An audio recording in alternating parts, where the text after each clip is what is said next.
Hello everyone and welcome to the lecture on Azure Virtual Machines. So this lecture will contain all these topics. What are Azure Virtual Machines? Responsibility split, Azure VM series, disk types, Azure VM high availability, Azure Spot VMs, ephemeral OS disks, Azure dedicated host, VM extensions, key VM features, managed identities, Azure site recovery, and compute savings options. First topic, what are Azure Virtual Machines? Azure VMs are on-demand, virtualized compute resources. They are the core infrastructure as a service offering in Azure and run entirely in the Azure cloud. Azure VM solves a simple problem. You need a full server with OS level control, but you do not want to buy physical hardware, rack it, or maintain it. Provisioning happens on demand.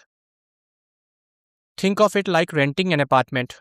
Azure manages the building, which means physical servers, power and cooling, and networking. You manage your unit, which means the OS, patches, runtime, and applications. Second topic, responsibility split. VMs sit at the most control, most responsibility end of Azure's compute spectrum. You get root or admin operating system access while Azure handles all physical infrastructure. Every VM deploys through Azure Resource Manager and automatically creates supporting resources: a virtual network, a network interface card, an OS disk, and a network security group.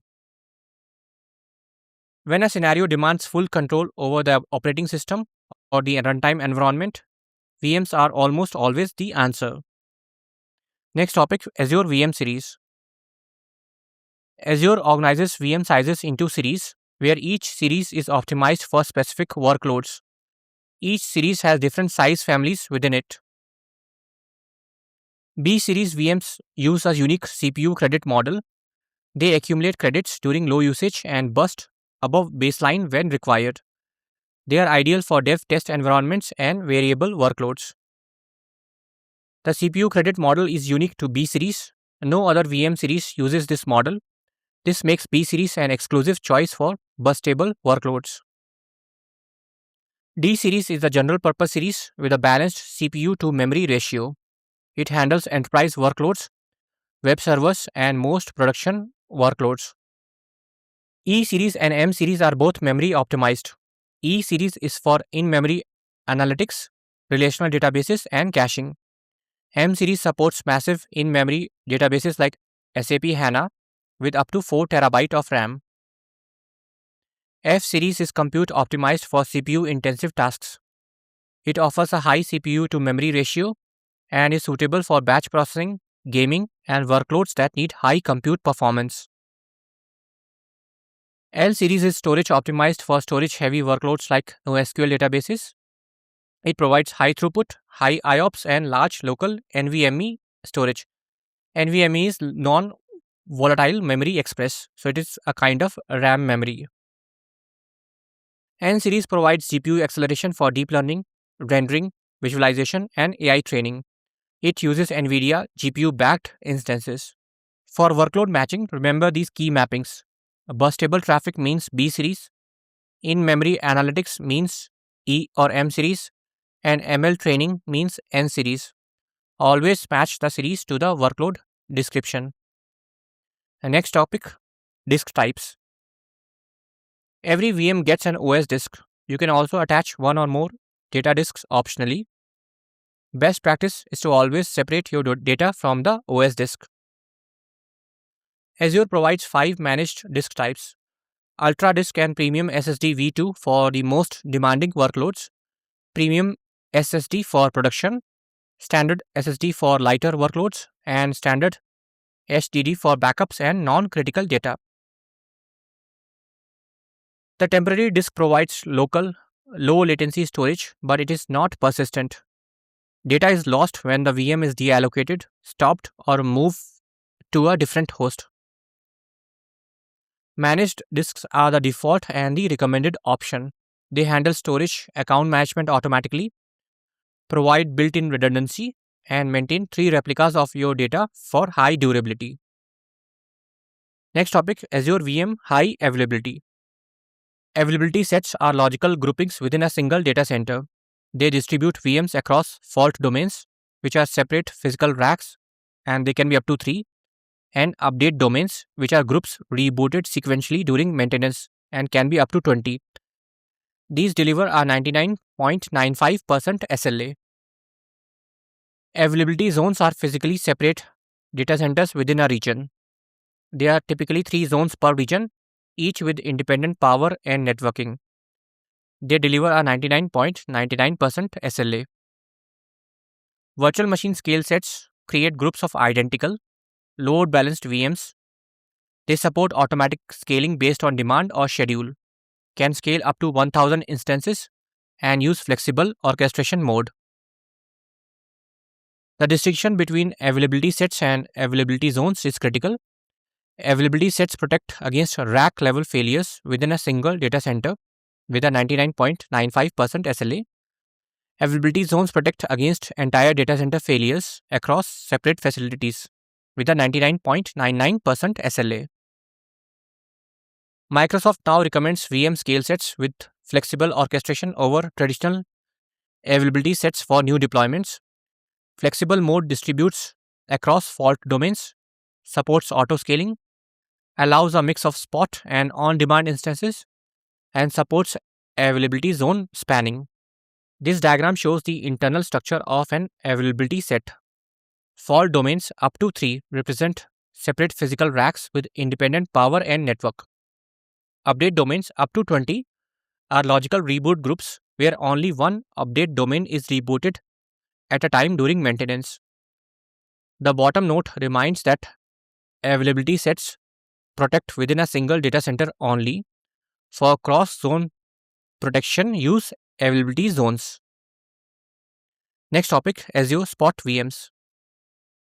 Azure Spot VMs tap unused Azure capacity at steep discounts. They carry no service level agreement guarantee. You get only a 30-second eviction notice, and they are evicted when Azure needs the capacity back. Spot VMs are suited for interruptible workloads like batch processing, CI/CD pipelines, dev test environments, and stateless, fault-tolerant jobs. The eviction policy is either deallocate, which stops the VM so you can restart it later, or delete, which removes the VM and frees up all the resources. Next topic, ephemeral OS disks. Ephemeral OS disks place the OS on the VM's local storage instead of remote Azure storage. This gives faster reimage times and zero storage cost. All data is lost on deallocation. The OS disk is disposable and should not store any important data. The ideal use case is stateless workloads where the OS disk does not need to persist between reboots or reimages. Next topic, Azure Dedicated Host. Azure Dedicated Host provide an entire physical server dedicated to your organization.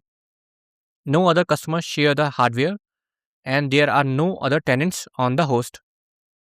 This satisfies strict compliance requirements, regulatory isolation, and hardware level separation mandates. VMs deploy onto host organized within host groups. Dedicated hosts support the Azure hybrid benefit at the host level, and this allows unlimited virtualization with data center licenses. Next topic, VM extensions. VM extensions are lightweight agents used for post-deployment configuration and automation tasks.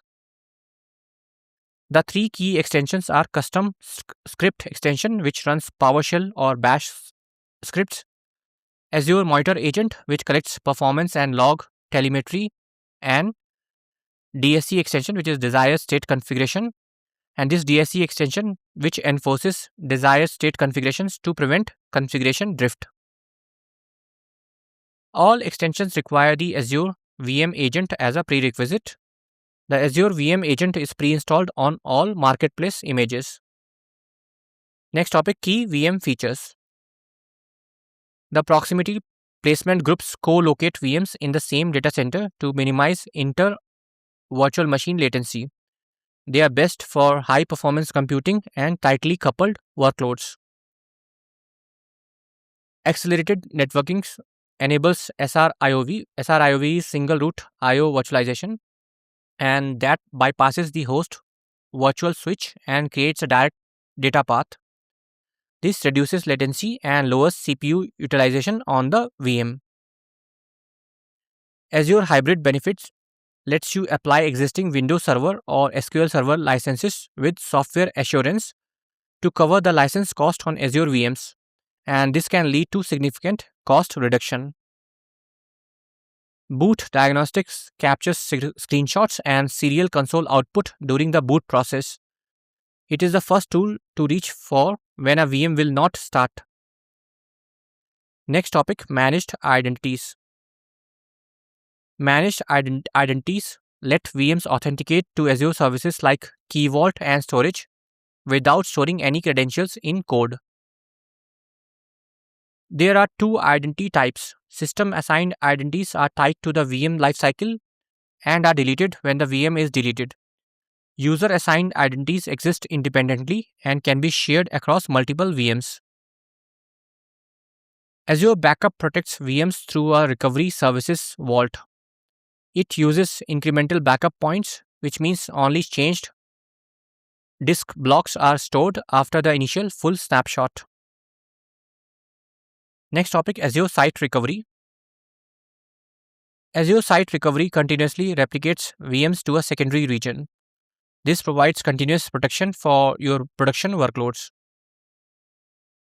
When an outage hits, failover is triggered using recovery plans.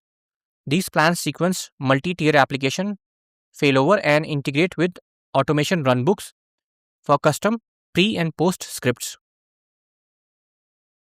Test failover lets you run disaster recovery drills without any production impact.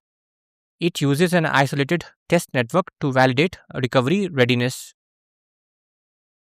Next topic is compute savings options. Reserved instances deliver compute savings through 1 year or 3 year commitments. They offer instance size flexibility within the same series. Capacity reservations are distinct from reserved instances. They guarantee compute capacity in a separate availability zone with no term commitment required. The key distinction is reserved instances are a billing optimization, while capacity reservations are a deployment guarantee. They can be combined together for both savings and guaranteed capacity. And that's all. Thanks for watching.